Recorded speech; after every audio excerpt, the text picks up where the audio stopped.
I have very few kind of sane moments, and I think most people are probably like that. I mean, I'm rarely believing that God is really governing what's happening in culture and in reality. And so, you know, in terms of kind of stories in particular, you know, I've always been really comforted actually by, into Genesis, the story of Joseph and his brothers. I mean, that you've got to know that when a guy gets, you know, left for dead, sold into slavery, and yet had such kind of a charmed life early on, and goes through this whole process of, I mean, it's quite a story. You got to think that somewhere in the middle there, he probably thought, okay, I'm probably pretty squarely out of God's will at this point. You know, I think probably because of the sin of the people around me, or maybe my own, or for whatever reason, you know, God's out of control of this situation. I'm like off the path here.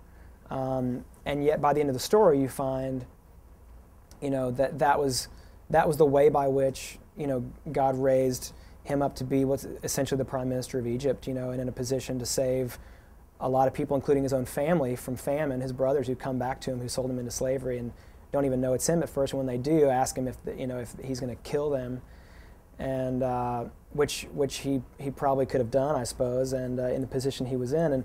And he says this one tremendous line that sums up what in the Bible is a tremendous and kind of vast mystery of the relationship between kind of the responsibility that we have as you know, as kind of moral beings and decision makers, and yet the way that God kind of sovereignly works out all things that come to pass. And when Joseph says, you know, I'm not going to kill you, and the reason is because the very thing that you meant for harm, God meant for good.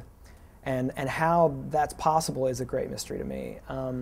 But it is really comforting, the thought that in the midst of really difficult times and moments where I think surely I'm out of God's will, surely either my sin or the sins of people around me have just kind of catapulted me out of his will, he's very much in control, and this just might be the very strange path by which he gets me where I'm going. And because certainly the Israelites didn't take the most efficient path through the desert, and God's plan is not always efficiency.